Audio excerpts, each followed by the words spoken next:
hablar entonces el día de hoy acerca de los aspectos generales de los nemátodos. Hay que recordar varias cosas con respecto a estos parásitos. Los nemátodos son agentes macroscópicos, pluricelulares, ¿sí?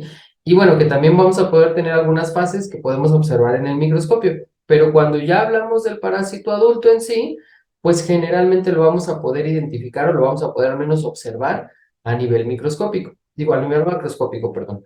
Entonces, bueno, vamos a hablar de ellos, vamos a hablar de los aspectos generales y vamos a hablar de algunos otros aspectos morfológicos que son bien importantes, que son bien necesarios justamente para estas parasitosis, para poder ir comprendiendo todo esto.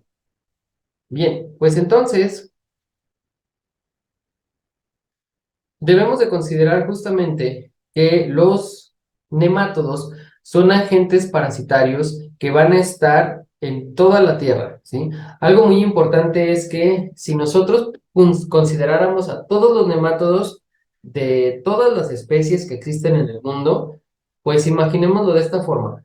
Quitaríamos aquí el mapa mundi, todo lo que existe en la Tierra, excepto los nemátodos, y el mapa mundi quedaría prácticamente igualito, ¿sí? Porque los nemátodos pueden sobrevivir en muchos climas, bajo muchas condiciones, entonces todo eso los hace ideales justamente para este tipo de consideraciones, ¿sí?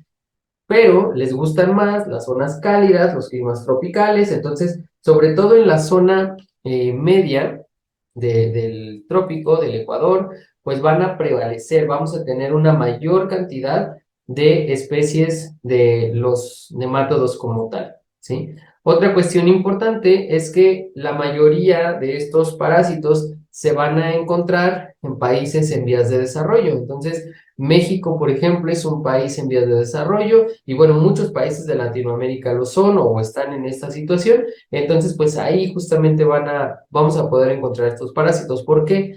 Entre otras cosas, por el hecho de que las condiciones socioeconómicas no son las mejores y favorecen el establecimiento de este tipo de parasitosis. Entonces, eso aunado obviamente a las cuestiones higiénicas, a las cuestiones de regulación ambiental, a las cuestiones de saneamiento, ¿sí? Todo eso va a favorecer que los parásitos se desarrollen. Otra cuestión muy importante, pues son los diferentes factores de riesgo que podemos tener. La edad del paciente, por ejemplo, si el paciente trabaja en el campo, cómo es la vestimenta de la persona, si consume tierra, por ejemplo, en el caso de los niños que juegan en la tierra y se llevan las manos a la boca, pues esos son factores de riesgo. Obviamente la edad y bueno, todo esto. Y entonces, pues se nos habla justamente de esta distribución global de los nemátodos a nivel del mundo y entonces vemos cómo México se encuentra en uno de esos principales países o en esos países justamente para el número de parásitos y de nemátodos que existen para estas parasitosis. Si bien es una proporción técnicamente no tan alta, pues pensemos en que una de cada 100 personas tiene esta parasitosis y considerando la población en México, pues bueno, es una muy buena población la que está relacionada con esto. En México, bueno, todos los estados pueden llegar a tener cifras importantes de esta parasitosis, pero particularmente del centro hacia el sureste del país, pues ahí es donde nos vamos a encontrar con este problema, ¿sí? Entonces, eso es algo que nosotros debemos de tener en cuenta, es algo que nosotros debemos de considerar. Y se reportan anualmente, de acuerdo a la OMS, alrededor de 2.500 millones de casos, ¿sí? Dentro de los cuales, pues la principal nematodiosis que se reporta es la ascariasis, después las succinarias, después los tricocéfalos y finalmente las estrongiloideasis. Esto hay que decirlo, pues es un problema importante a nivel de salud, es una cuestión que se puede erradicar. Desafortunadamente ya sabemos cómo erradicarlo, ya existen los tratamientos, ya sabemos qué hacer para eliminarlo y aún así seguimos teniendo casos. Entonces, debido a esto, la OMS ha denominado a este tipo de parasitosis como enfermedades tropicales desatendidas. Por lo tanto, pues bueno, es algo en lo que se tiene que trabajar, en lo que los países tienen que trabajar, los gobiernos, los ministerios de salud o las secretarías de salud tienen que trabajar justamente para poder eliminarlo y obviamente pues la población. Aquí están algunos de los factores de riesgo principales, no son los únicos, pero son los principales para poder contraer este tipo de parasitosis. Entonces, el principal factor de riesgo y con el cual podríamos erradicar no solamente estas parasitosis, sino muchas otras causadas por los protozoarios, es el fecalismo a ras de suelo, ¿sí? Si las personas dejaran de hacer popó en el suelo, en la tierra, ahí se cortan los ciclos de vida de los parásitos y por lo tanto, pues ya no vamos a tener, digamos, ese recorrido evolutivo del parásito, de ser un huevo, a ser una larva, a ser un parásito adulto, y obviamente pues eso favorece a que ya vaya desapareciendo la parasitosis. Entonces, ese es el principal factor de riesgo, el fecalismo a ras de suelo, ¿sí? Otro de los factores de riesgos importantes, pues es el caminar descalzo sobre la tierra. ¿Por qué? Los nemátodos, de forma general, los nemátodos se consideran como parásitos geohelmintos, es decir, se considera que necesitan pasar por tierra para poder desarrollar fases evolutivas que sean infectantes. Entonces, eso es algo muy importante que debemos de considerar. Las migraciones humanas. Mucho hemos visto acerca de estas caravanas, mucho hemos visto acerca de este tipo de movimientos migratorios, que sin embargo no es necesario correlacionarlos hasta ese punto. O sea, todos somos migrantes en algún momento, todos migramos quizá para ir hacia la escuela, hacia el trabajo, para irnos de vacaciones. Es una migración temporal, pero al final de cuentas es una migración, ¿sí? No necesariamente hablamos de un cambio de residencia como tal. Entonces, podemos llevar y traer este tipo de especies y obviamente pues generar una diseminación en ese sentido y obviamente pues que con esto se tenga mayor probabilidad de una infección. Entonces, pero bueno, las caravanas en particular implican un factor de riesgo muy importante. ¿Por qué? Por la cantidad de personas que en ellas se desplazan, ¿sí? Hay muchas personas, no hay controles, generalmente no hay controles sanitarios al respecto, es decir, no se les permite la entrada a los países, se les permite la entrada a los países. Sin embargo, y algo que es muy importante considerar, es que no hay una revisión previa, no hay una evaluación médica significativa, establecida y demás en todo este sentido, ¿sí? Entonces, eso es un factor de riesgo importante. El siguiente factor de riesgo que vemos, bueno, pues son las condiciones socioeconómicas, y ya lo decíamos, no solamente afecta a la cuestión de la vivienda, sino que también afecta a la cuestión de la alimentación. Por ejemplo, en este caso, esta es una foto no muy antigua, es una foto de esta cuestión que estaba sucediendo en Venezuela hace algunos años, en la cual las personas literalmente, y aquí lo vemos, buscaban restos de alimentos en la basura. Entonces, imaginen ustedes la cantidad de agentes etiológicos, no solo parásitos, sino bacterias, virus, hongos que estén ahí, que ellos podían haber ingerido al realizar este tipo de prácticas, que obviamente pues lo hacían por una necesidad básica, ¿no? Por tener alimento, por poder alimentarse y poder tal vez sobrevivir. Pero bueno, se vuelve también un problema importante de salud que después cuesta más dinero, porque ahora hay que atender la enfermedad, ya no tanto hay que atender el problema inicial, sino que hay que darle prioridad a la atención sanitaria. Y bueno, esto va mermando las cuestiones socioeconómicas del país, las finanzas, etcétera. Entonces, pues es un contrapunto ahí, ¿verdad? Otro factor de riesgo importante es la edad. Recordemos que las edades extremas son siempre factores de riesgo para este tipo de enfermedades causadas por agentes infecciosos, porque el niño, por ejemplo, la niña, pues está muy pequeño, está muy pequeña y su organismo, digámoslo así, todavía no termina de madurar. Su sistema inmunológico apenas se está desarrollando, apenas está, digámoslo de esta forma, está creciendo, se está fortaleciendo, se están preparando las células de defensa, los anticuerpos y demás, y entonces el que el niño o la niña pueda estar directamente en contacto con tierra, como lo vemos en la imagen, o se enfrente directamente a los agentes etiológicos, lo hace más propenso a que se enferme. El que conviva con otras personas enfermas, por ejemplo, en las guarderías, pues obviamente no hay un control estricto del lavado de manos, del compartir comida, de que si van al baño, cómo se están lavando correctamente las manos y cuántos momentos en el día hacen el lavado de manos y si lo hacen correctamente o no. Entonces se vuelve un factor de riesgo por eso. Y por otra parte, las personas adultas mayores que ya se encuentran por arriba de los 70 años, por ejemplo, 80 años, pues ya su sistema inmunológico va en decliva. va en caída, ¿sí? Entonces, en este caso, pues el factor de riesgo es ese, que la edad ya no le permite tener una funcionalidad específica como antes lo hacía su organismo cuando era más joven, donde se podía defender, donde su sistema inmunológico lo defendía sin ningún problema, ¿sí? Hablamos también del saneamiento ambiental y, bueno, este tipo de situaciones que se dan en muchos países, en los cuales con este tipo de aguas residuales, en muchos casos, o aguas que vienen directamente de riachuelos o de pozos, se riegan las hortalizas, se duchan las personas, se cocina. Entonces, eso también es algo muy importante porque, pues bueno, si no hay suficientes recursos para generar un saneamiento ambiental de las aguas, normalmente pueden ir ahí algunos huevos de parásitos que después generen el problema. En el caso particular de México, existe una norma oficial mexicana que habla acerca de las aguas residuales utilizadas para el riego de áreas verdes, es decir, parques y o jardines.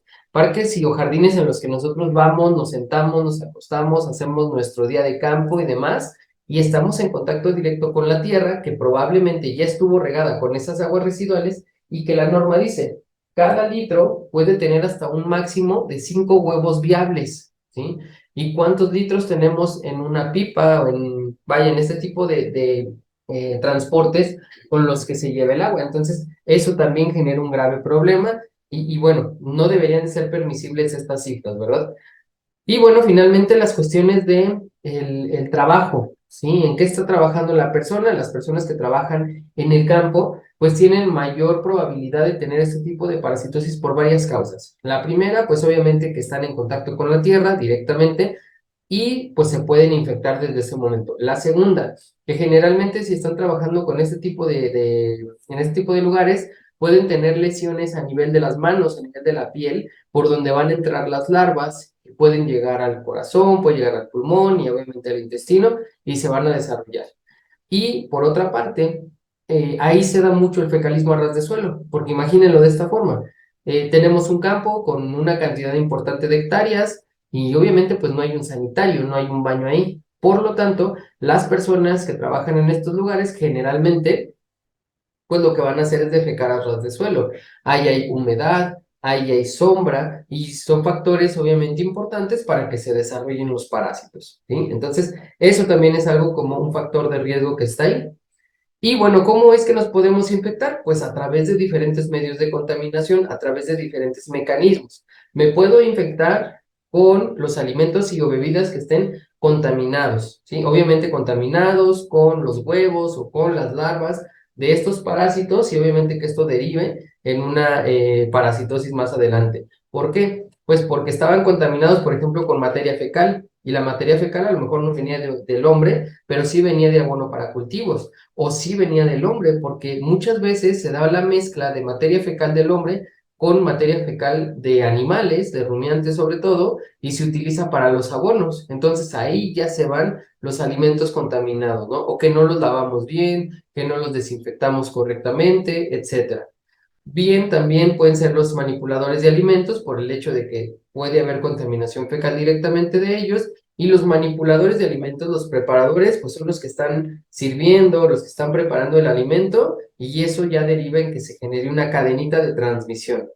Los portadores asintomáticos, que también son muy importantes y que en este sentido recuerden, un portador es un estadio, es una etapa en la cual yo tengo el parásito, pero no tengo síntomas, ¿sí? Entonces se vuelven portadores asintomáticos, se vuelven personas que transmiten las enfermedades o este tipo de parasitosis y no se dan cuenta. Y el problema recae en otras personas y lo van a ver no de inmediato, sino que lo van a ver, pues a lo mejor como unos 3 meses después, ¿sí? Más o menos es el tiempo que pueden tardar este tipo de parásitos. Y también pues por el transporte de los vectores que dijimos que son insectos que van a transportar ya sea dentro de su organismo o en el exterior de su organismo las formas parasitarias. Entonces pues eso también lo vamos a poder observar aquí. ¿Y cómo afectan propiamente los parásitos, los nemátodos, digamos en este caso adultos y a los niños? Bueno, en el caso de los adultos vamos a poder observar que este tipo de parásitos van a generar síntomas digestivos principalmente, van a generar cuadros de anemia también, falta de apetito, enflaquecimiento, debilidad. ¿Y esto a qué nos lleva? Pues al final de cuentas nos lleva a una productividad deficiente, es decir, las cuestiones laborales se ven afectadas. Y si el sistema laboral se ve afectado, el sistema económico se ve afectado. Y si ese sistema se ve afectado, pues va a haber muchos otros sistemas, no solamente el de salud, que claro es el que nosotros vamos a poner más atención, pero hay muchos otros sistemas que se van a ver igual de afectados y que obviamente pues esto ya va a generar un problema importante, ¿verdad? Y en el caso de los niños, porque recuerden que los niños son muy susceptibles a esto por lo que realizan, por lo que comparten en la escuela, en casa, por cómo juegan y demás, pues en ellos todavía el problema es mucho mayor porque al estar en desarrollo, pues su organismo está tomando los nutrientes, todos los que puede de todos lados, y en este caso, pues vamos a tener un bajo crecimiento, un bajo peso, debilidad, y esto deriva en que el niño no tenga ganas de ir a la escuela, no tenga ganas de jugar, no quiera hacer las tareas, no quiera atender los deberes que le corresponden para la edad, obviamente, que tiene, y entonces dejan de estudiar, o los estudios se quedan incompletos, o son deficientes, vamos a tener también una productividad en el sentido de que el niño es productivo cuando hace tarea, cuando está jugando, porque esas son sus funciones como tal, y hay una productividad eficiente también. ¿Esto en qué se puede resumir? Bueno, tanto por las causas de síntomas digestivos como por las cuestiones de la anemia que pueden llegar a ocurrir, porque a los nemátodos, por ejemplo, a Ascaris lumbricoides, les gusta mucho la vitamina A, y esto genera ciertos tipos de anemia. Entonces, pues obviamente ya es una cuestión clínica que es muy importante que se atienda. Deficiencias cognitivas, ¿sí? Ya no van a funcionar igual esos cerebritos que se están desarrollando porque les hace falta nutrientes. Y entonces así se afectan como tal.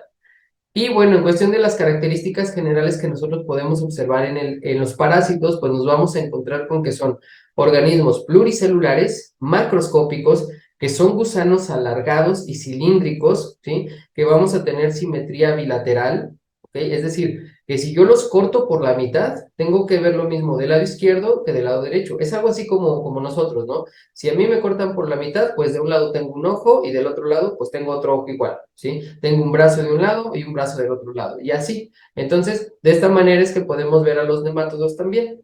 Además de esto, podemos hablar de que los extremos tienen un diámetro menor, son más delgaditos, es decir, es un cilindro con los extremos más delgados, ¿ok? Entonces se hace como puntiagudo de los extremos, ¿ok?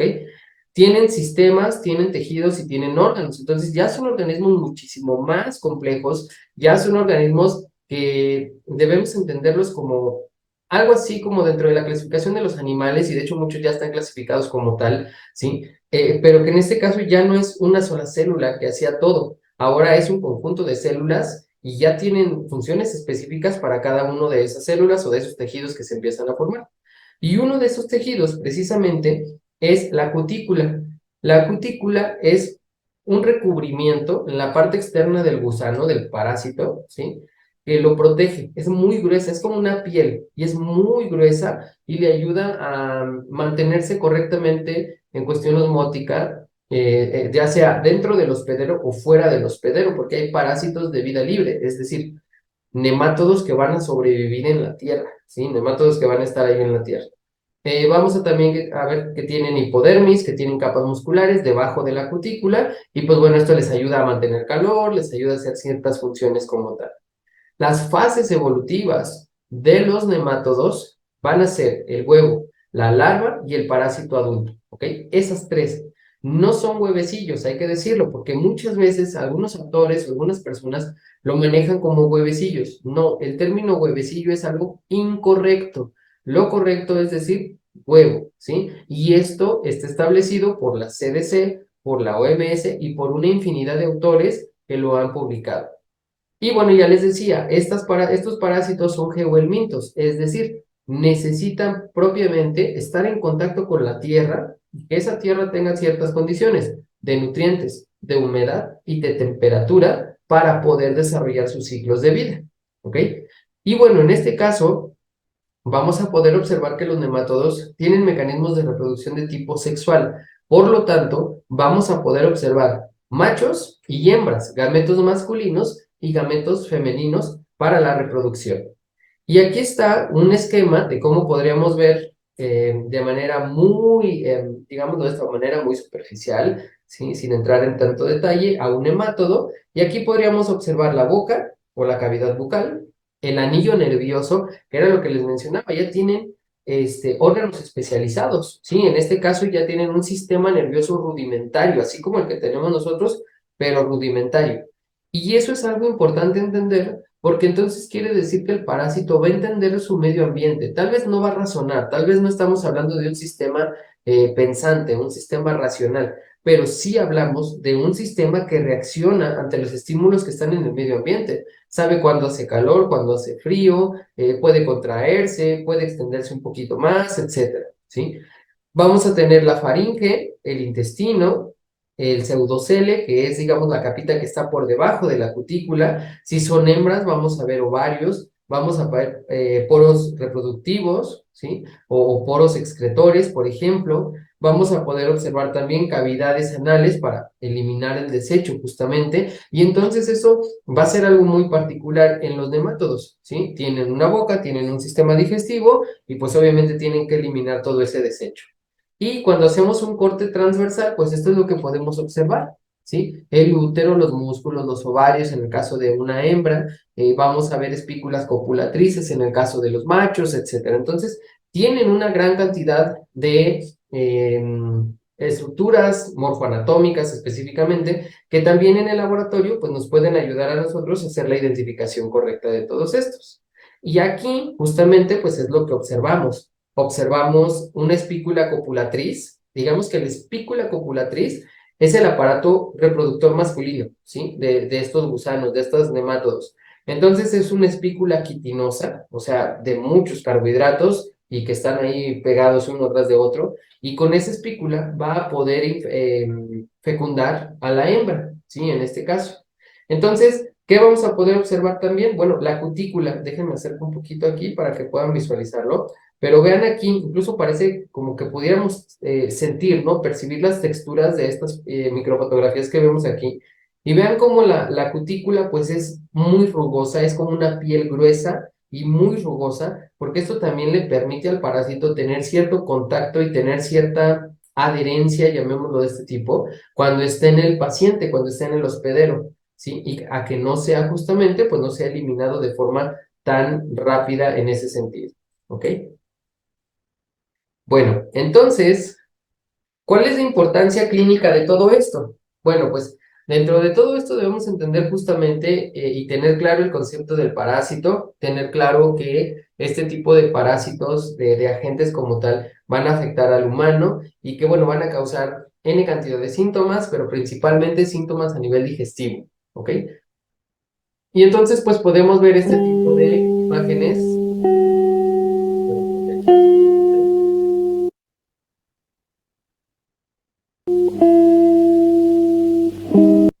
Para poderles dar la descripción completa, ¿sale? Podemos ver este tipo de imágenes en las cuales nosotros vamos a ver justamente vaya, el desenlace de que un parásito de este tipo pues haya ingresado a mi organismo, ¿verdad? En este caso, ¿qué podemos ver? Bueno, pues es el caso de una pequeñita de 12 años que ingiere lodo, ingiere tierra al estar jugando con pasteles de lodo, y en esa tierra pues había N cantidad de huevos de Ascaris lumbricoides, que es el parásito que estamos viendo aquí. Ascaris lumbricoides, pues es un gusano cilíndrico, ¿sí? Alargado de 30 centímetros, de 20 a 30 centímetros, dependiendo si es el macho o la hembra. Tiene una cavidad bucal de 3 labios, ¿sí? Son 3 labios los que están ahí. Y bueno, podemos ver que tiene como, no sé, forma de espagueti, ¿no? Luego dicen, o forma de tallarín, etcétera. Entonces, bueno, aquí lo podemos observar. Vemos estos dos pacientitos que tienen el parásito y estamos viendo cuestiones imagenológicas, ¿sí? Por acá lo que estamos viendo, pues ya es una obstrucción a nivel intestinal y lo que estamos viendo aquí precisamente es que ya un medicamento ya no es suficiente, ya se necesita realizar un procedimiento quirúrgico, forzar al parásito a que avance y tratar de eliminar todos los parásitos que estén ahí y más adelante, bueno, obviamente pues hay que suturar aquí, hay que cerrar esta salida que se ha creado artificialmente con ayuda del bisturí y darle tratamiento al paciente para que elimine los que hayan quedado, pero de manera ideal, pues hay que tratar de sacar todos los parásitos que estén ahí, ¿sale? Todos estos parásitos, pues son parásitos adultos, puede haber machos o puede haber hembras, obviamente aquí pues todavía no lo podríamos saber, habría que analizar de uno por uno para saber cuántos son machos y cuántos son hembras. Y bueno, en este otro caso, pues se utilizan este tipo de instrumentos por parte de los médicos para poder capturar a las lombrices, a los nemátodos, y cuando ven que solo es uno, bueno, pues tal vez se puede retirar, ¿sí? Se puede sacar desde ese sentido. Y pues bueno, los sacan y ya los mandan al laboratorio y esto se analiza, ¿sale? Y aún así, pues hay que dar tratamiento porque pues tal vez alguno de estos parásitos pues esté un poquito más arriba a nivel intestinal. Ujú. Bueno, entonces, ese Ascaris lumbricoides, estos que vamos a ver a continuación, se llaman Trichuris trichiura y están también a nivel intestinal, pero ¿cuál es la diferencia? Trichuris trichiura tiene una lanceta, ¿sí? Digámoslo así, es como un alfiler, con el cual se va a adherir a la mucosa. Lo tiene en la parte de la cavidad bucal, entonces pica literalmente el intestino, se adhiere y ya es muy difícil que se pueda soltar, ¿sí? Y aquí lo vamos a ver en uno de estos videos. Vean aquí, por ejemplo, pues la cantidad de parásitos que existen en este paciente, pues son sumamente significativos. ¿Qué genera esto? Aumenta la movilidad intestinal y ese aumento de la movilidad intestinal puede ser pero tan significativo que termina, junto con otros factores, termina por sacar la mucosa del colon, o sea, genera un prolapso rectal, ¿sí? Entonces el recto, la mucosa como tal, sale por la cavidad perianal y entonces ahí es donde vamos a encontrar los parásitos pegados, ¿sí? Obviamente, pues eso solo es en ciertos casos, sobre todo se puede dar en niños, entonces pues también lo que hablábamos, ¿no? Puede haber fatiga, debilidad muscular, se pierde la tonicidad en este caso de los músculos que están ahí, y entonces eso favorece que la mucosa pues se pueda salir, ¿vale? Vamos a adelantar, bueno, ahí va un poquito para que puedan observar en este video de abajo del doctor Murra. Vemos aquí cómo está intentando atrapar al parásito. Incluso vean cómo parece que no está como por arriba, ¿verdad? Del intestino, sino que está como por debajo de la submucosa. Y es que se adaptan de esa manera para poder anclarse de manera importante. ¿Mm? Esa zona que se ve más gruesa sería la parte posterior, donde está la cavidad anal o donde está la espícula copulatriz o el poro genital en el caso de la hembra. Y la parte que está anclada al intestino, pues sería la cavidad bucal. Ujú. Bien, déjenme adelantarlo un poquito para que puedan ver ahí cómo se, cómo se pega literalmente al intestino. Vean, ahí lo va a jalar y vean la fuerza que se necesita. O sea, no es algo de jalar y ya, ahí está, miren, ¿sí? Se necesita bastante fuerza, digo, de manera significativa. Tal vez no vamos a lastimar al paciente más de lo que ya lo estamos generando de daño con esas pincitas, pero si se dieron cuenta, está muy bien agarrado, está muy bien anclado ahí a la fosa del intestino, a las criptas de Liverpool, y entonces, pues, es la forma en la que el parásito se mantiene adentro. El macho visualiza a la hembra o tiene dónde está la hembra, copulan y se generan los huevos. Vean, ahí está. Vean la fuerza, o sea, sí está imprimiendo ahí fuerza para poder jalar y listo, al fin lo logro, ¿sale? Entonces, pues bueno, eso también es algo que debemos de entender, que esos mecanismos van a favorecer que los parásitos se adhieran muy bien a la zona intestinal.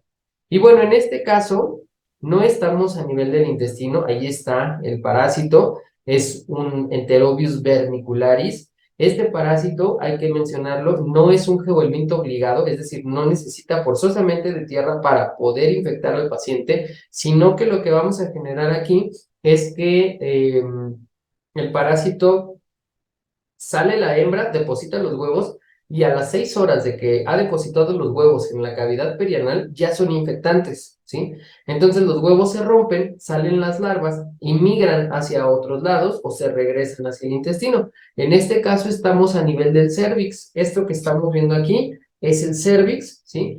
Y bueno, pues ahí está el parásito. Obviamente no es el lugar, bueno, no deberíamos de tener parásitos para empezar, pero no es el lugar ideal para que esté el parásito. Digamos que lo normal dentro de lo anormal es que este parásito esté en el intestino, no en el cervix, y se está viendo esta situación. Entonces, lo que vamos a generar aquí en este caso, pues es una irritación a ese nivel puede haber alteraciones muy importantes a nivel hormonal, puede haber mucha comezón, sobre todo este parásito genera muchísima comezón y eso puede derivar en lesiones, puede derivar en complicaciones y demás. Y bueno, aquí tenemos a las uncinarias, ¿sí? Que son parásitos, véanlo aquí, el audio de aquí y el audio de acá. Veanlo aquí, es como si fuera un cabellito, ¿sí? Y cuando ya los vemos al microscopio, pues esta es una larva y miren el movimiento, ¿sí? Vemos ciertas estructuras a nivel intestinal, ¿sí? Vemos el esófago, vemos la boca, esta es una larva y estos que veíamos de este lado son parásitos adultos. Entonces, tanto la movilidad como las estructuras, todo eso, pues nos va a ayudar justamente a poder observar, a poder identificar estos parásitos, ¿sale? Y bueno, finalmente, perdón, esos eran, me regreso tantito, estas eran las uncinarias, este es Strongyloides stercoralis, ¿sale? Pero esto, bueno, ya es a nivel del microscopio, obviamente. Bueno, entonces dentro de todo esto, pues les decía, dentro de las cuestiones morfológicas más importantes que nosotros debemos de considerar para este tipo de parasitosis, pues son las cuestiones morfológicas, porque en el diagnóstico de laboratorio, esto es lo que nos va a dar la pauta justamente de poder hacer una diferenciación entre las diferentes especies, ¿sí? Y lo que vamos a tener nosotros son nuestras especies y vamos a tener ciertos aspectos que se pueden comparar entre sí y otros que son muy específicos de cada uno de estos parásitos. Por ejemplo, si nos vamos a los aspectos generales, pues la mayoría de estos parásitos son cilíndricos, son color blanco amarillentos, tienen órganos de fijación algunos de ellos, tienen labios, por ejemplo, o tienen intestino, tienen cloacas, tienen anos, entonces, pues ya es algo de lo que habíamos mencionado, ¿verdad? Que comparten ciertas características específicas. En el caso de Strongyloides stercoralis, lo que tenemos es que el parásito se reproduce dentro del hospedero por medio de partenogénesis. ¿Esto qué significa? Solamente la hembra va a estar en el hospedero humano, ¿sí? ¿El macho existe? Sí, pero de vida libre, o sea, en la tierra. Y aquí está, ¿sí? Aquí se los señalo. En este caso, nunca vamos a encontrar machos en el humano. La hembra se reproduce por partenogénesis, es decir, se autofecunda, digámoslo de alguna forma. Sí, este mecanismo habla de que se produce el óvulo y también se produce en ese óvulo un gameto masculino que va a autofecundar al óvulo. Entonces, genera los parásitos o los huevos de los cuales saldrán las larvas después, ella solita, ¿sí? Bueno, si nos vamos al parásito adulto macho, podemos ver la comparación entre Ascaris, ¿sí? Junto con la hembra. El macho es más pequeño que la hembra, pero en la parte posterior pues está enroscado, está encurvado para proteger la espícula copulatriz. La hembra tiene ramas uterinas, tiene vagina y va a generar los huevos después de la cópula. Para Trichuris trichiura miden más o menos lo mismo, el macho es más pequeño que la hembra y en este caso pues igual el extremo posterior es curvo porque está protegiendo la espícula copulatriz, ¿sí? La hembra en este caso pues tiene un extremo recto y romo, es decir, como redondeado, ¿ok? Las uncinarias en este caso son dos especies, Ancylostoma duodenale y Necator americanus, ¿ok? En este caso, bueno, son similares, pero ¿cómo vamos a poder diferenciarlo? Bueno, entre machos por la bursa copulatriz, porque este tiene prolongaciones cortas y este tiene prolongaciones largas. Como tal, el parásito adulto, pues van a tener órganos de fijación. Ancylostoma duodenale tiene colmillos, Necator americanus tiene placas, ¿ok? Y en el caso de Strongyloides, pues bueno, les decía, el macho solo está en la tierra, ¿sí? Es de vida libre, y la hembra es más bien filariforme, es gordita, si la vemos al microscopio se ve como hinchadita, digámoslo de esta forma, y tiene estructuras muy específicas, ¿sí? Ahorita les muestro algunas imágenes para que quede más claro. En el caso de Enterobius vermicularis, pues es un parásito blanco que tiene un ensanchamiento bilateral a nivel de la cutícula, es decir, tiene unas especies de aletitas que ahorita les muestro también. Y el macho solamente sirve para la cópula, es decir, se desarrolla el macho dentro del hospedero, copula con la hembra y muere. Entonces difícilmente lo encontramos en materia fecal porque pues ya cumplió su función, ya fue eliminado y todavía no hay síntomas, ¿sí? Entonces es difícil encontrarlo en materia fecal. En este caso, en la hembra, pues la vamos a encontrar generalmente en estado de gravidez, o sea, la vamos a encontrar embarazada, digámoslo de otra forma, ¿verdad? Con huevos en el interior. Entonces, eso es algo también que es clave para poder hacer la identificación. Y bueno, todas van a tener estadios larvarios. Sin embargo, va a haber variabilidad en cuanto a la forma en la que se describa la morfología. En el caso de las uncinarias, pues nada más podríamos decir que son filariformes y rhabditiformes. Las rhabditiformes tienen cavidad bucal, las filariformes son muy móviles, ¿sí? Y bueno, son las mismas características para los estrongiloides estercoralis. Ya si queremos hacer un estudio más detallado, pues bueno, sí hay ciertas estructuras que nos permiten diferenciar unas de otras, incluso entre especies, que es algo complicado, pero bueno, también se puede hacer. Y en el caso de los huevos, que son las fases que vamos a tener que observar al microscopio, pues nos vamos a encontrar con que Ascaris tiene tres tipos de huevo: fértil, infértil y decorticado, ¿sí? El fértil es redondo, ovalado, de color café, tres membranas, dos lisas y una externa mamelonada. Ahorita se los muestro, ¿eh? Todo esto ahorita se los muestro en imágenes. El huevo infértil, que es alargado, irregular, con muchas protuberancias y solo tiene una membrana. Y el huevo decorticado, que es igualito al fértil, pero sin la última membrana. Por eso se llama así, decorticado, es decir, pierde la última corteza, la última membrana. ¿Ok? Triquiuris son ovalados, parecen un bolillo, ¿sí? O un balón de fútbol americano. Tienen dos estructuras intracapsulares ricas en polisacáridos que forman una especie de tapones. No son tapones, pero así parecen, ¿vale? Las uncinarias son, los huevos de uncinaria son ovalados, son transparentes. Cuando ya pasaron como 4 o 6 horas de haberse eliminado en materia fecal, se empiezan a hacer transparentes. Entonces es difícil verlos al microscopio. Pueden llegar a tener adentro blastómeros, algo así como las mórulas en el humano, ¿sí? Que también eso es algo que vamos a ir comprendiendo más cuando veamos estas imágenes que les menciono. Pero son subunidades que van a formar al final una larva en el interior. Y Strongyloides stercoralis, pues el huevo es igualito prácticamente a las uncinarias. ¿Cuál es la diferencia? Que no lo vamos a encontrar en materia fecal, y esto porque la hembra de Strongyloides stercoralis libera los huevos a nivel del duodeno y ahí se rompen. Entonces lo que vamos a encontrar son las larvas, no son los huevos, ¿sí? Y Enterobius vermicularis, pues bueno, el huevo es blanco, transparente y tiene una forma de letra D mayúscula, está como achatadito de uno de sus lados y a veces los podemos ver ya larvados, ¿sí? Aquí está lo que les mencionaba con respecto a que son infectantes después de haber sido eliminados por la hembra después de 6 horas, ¿sí? Entonces yo me voy a dormir y me duermo 8 horas, entonces ya los huevos ya son infectantes después de ese tiempo y pueden estar en mi ropa, pueden estar en mi cama, pueden estar en mi ropa interior, por ejemplo, o en la ropa de cama que utilizamos. Y el mecanismo de infección de cada parásito, bueno, pues es muy diverso. En el caso de Ascaris lumbricoides, va a formar nudos, es decir, va a generar obstrucciones. Y los parásitos, así como lo vimos en el video, los parásitos se juntan todos en una sola zona y se empiezan a anudar para que el movimiento del intestino no los empuje hacia afuera y se puedan quedar ahí adentro y generar mucha cópula, mucha reproducción sexual y entonces después sean eliminados. En el caso de Trichiuris, les decía, se van a anclar por medio de la lanceta que tienen en la cavidad bucal, y ya lo vimos incluso en el video, como el médico jalaba, jalaba, jalaba y no se soltaba esa lombicilla, ¿verdad?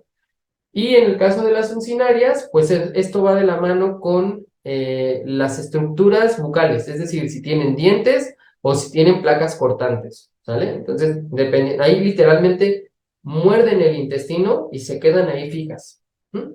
Y Strongyloides stercoralis, pues es a partir de las larvas filariformes como va a generar el problema de la penetración tisular, ¿sí?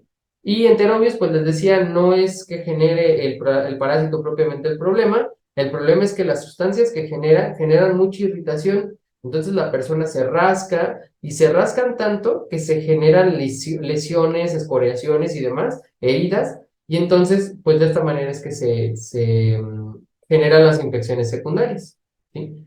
¿Cuáles van a ser las formas infectantes? Bueno, de Ascaris lumbricoides, de Trichiuris trichiura y de Enterobius vermicularis es el huevo larvado, ¿sí? Y de las uncinarias y de Strongyloides stercoralis es la larva filariforme, ¿sí? Son las formas evolutivas que nos van a infectar. Y aquí podemos ver algunas imágenes, ahora sí, aquí les muestro al parásito adulto, este es el macho, vean, ahí está encurvado en esa posición, en ese extremo, perdón, esta es la hembra con sus extremos rectos, la parte terminal, color blanco amarillento, a veces salen cafés por las bilis, pero bueno, pues en general es esto, son cilíndricos, los extremos delgados, ¿sí? Y aquí están los huevos, huevo mamelonado o huevo fértil, que es este que tenemos aquí, con sus 3 membranas, ahí están, 2 lisas internas y una externa mamelonada, o sea, onduladita, irregular, aparte es regular, ¿sale? El huevo decorticado, que es el mismo, pero que ya perdió la última corteza, ¿sale? Y este contenido que tenemos dentro, ese es el blastómero, es decir, son las células que están empezando a multiplicarse, a multiplicarse, a multiplicarse para generar tejidos, para empezar a generar aparatos, sistemas y demás, bueno, órganos y todo lo demás, para después generar una larva y que esa larva pues pueda ser la que genere el problema en nuestro paciente. Y el huevo infértil. Si encontramos huevos infértiles al momento de estar estudiando la materia fecal, solamente huevos infértiles puede significar dos cosas, que solamente existan hembras, ¿sí? O que el macho no está logrando generar la cópula con la hembra, ¿sí? Entonces, pues bueno, también nos da una pauta de entender hacia dónde podemos encaminar el diagnóstico y qué tiene mi paciente adentro. Triquiuris triquiura, les decía, en forma de bolillo, en forma de balón de fútbol americano, y aquí tiene esas estructuras que decíamos, estructuras intracapsulares en forma de tapón, no son tapones, pero parecen, ¿verdad? Y el parásito adulto, este es el macho, extremo posterior curvo, con una espícula copulatriz, y el extremo anterior delgadito. Y aparte aquí, pues tiene la lanceta, ¿sí? Tiene la lanceta, también la hembra, para fijarse a la mucosa intestinal, ¿ok? Y el extremo posterior, pues es recto, ¿sale? Las uncinarias que les decía, huevo ovalado, transparente, con blastómeros, ¿sí?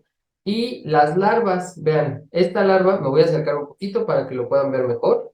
Esta larva, aquí tiene una especie de boquita, ¿sí? Entonces, por aquí está la cavidad bucal, está la cavidad, bueno, el sistema intestinal que empieza desde aquí, el esófago, el intestino, la cloaca, y eso que les marca ahí es el primordio genital. ¿Qué es esto? Bueno, es parte del aparato reproductor, ¿sale? Que todavía no se desarrolla, pero ahí está presente, ¿sale? Bueno, ¿y cómo podemos diferenciar a las especies de uncinarias? Ya lo decíamos, si tiene placas cortantes es Necator.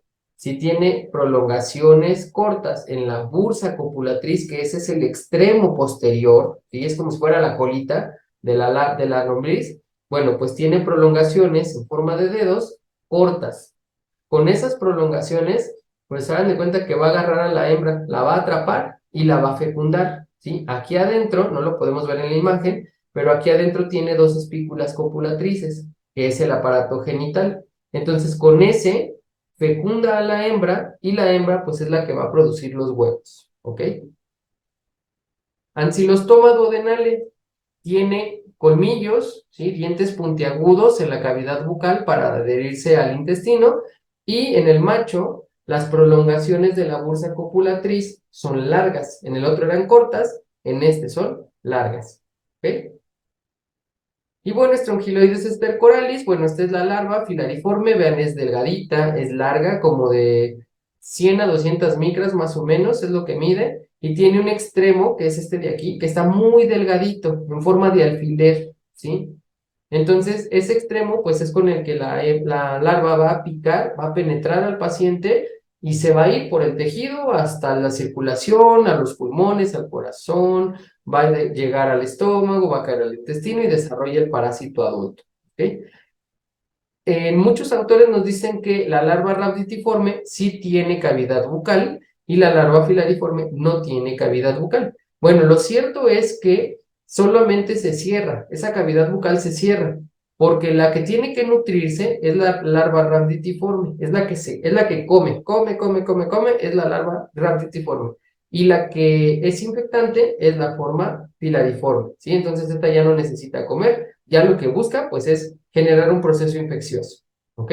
Y aquí está un adulto, esto es lo que vemos de la cavidad bucal del adulto, ahí en estas microfotografías muy bonitas diseñadas. Y aquí está Enterobius vermicularis, ¿sí?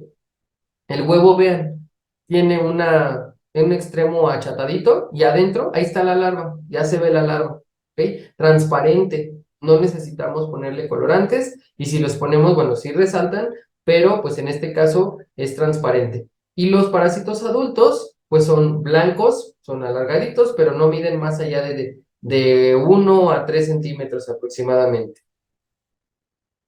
Aquí está la hembra, ¿sí? Porque, ¿cómo sabemos que es la hembra? Porque todos estos puntitos que se ven aquí, pues son los huevos, ¿sale? Este es el esófago, este es la cavidad bucal, y estas dos de aquí son estas aletitas que les decía, prolongaciones de la cutícula, como para sostenerse un poquito, ¿sí? Tampoco es que hagan la diferencia, pero se sostiene un poquito con estas para no ser eliminada. Y aquí está el macho. ¿Cómo sabemos que es el macho? Porque tiene extremo posterior curvo y una espícula copulatriz, ¿sí? Ahí está la espícula copulatriz. Bueno, y finalmente, ¿cómo es que el sistema inmunológico nos defiende de estos parásitos que estamos viendo? Porque ya lo decíamos, ¿no? Tenemos muchos factores de riesgo como para que estos parásitos logren atacarnos, logren generarnos un problema. Bueno, cuando un parásito entra a nuestro organismo, va a pasar algo muy similar a lo que vamos a ver en este video. Todos los puntitos que vemos ahí son glóbulos blancos, ahí está el nemátodo y vean, cuando un leucocito lo detecta, envía muchos mensajes que se llaman citocinas y entonces llegan rápidamente, llegan todos los otros leucocitos ahí para poder atacar en este caso al parásito. No se lo pueden comer, no es una fagocitosis, pero sí lo empiezan a atacar, empiezan a liberar sustancias como especies reactivas de oxígeno, como los lisosomas, las lisosimas y demás. ¿De acuerdo? Entonces, de esta manera es que nos va a poder generar este espacio de defensa en nuestro organismo. ¿De acuerdo? Bueno, pues eso es todo por este tema. Espero que vayamos bien en todo esto. Cualquier duda, comentario, inquietud, háganmela saber. Escríbanme para poder hacer las respuestas correspondientes a esas preguntas. Muchas gracias.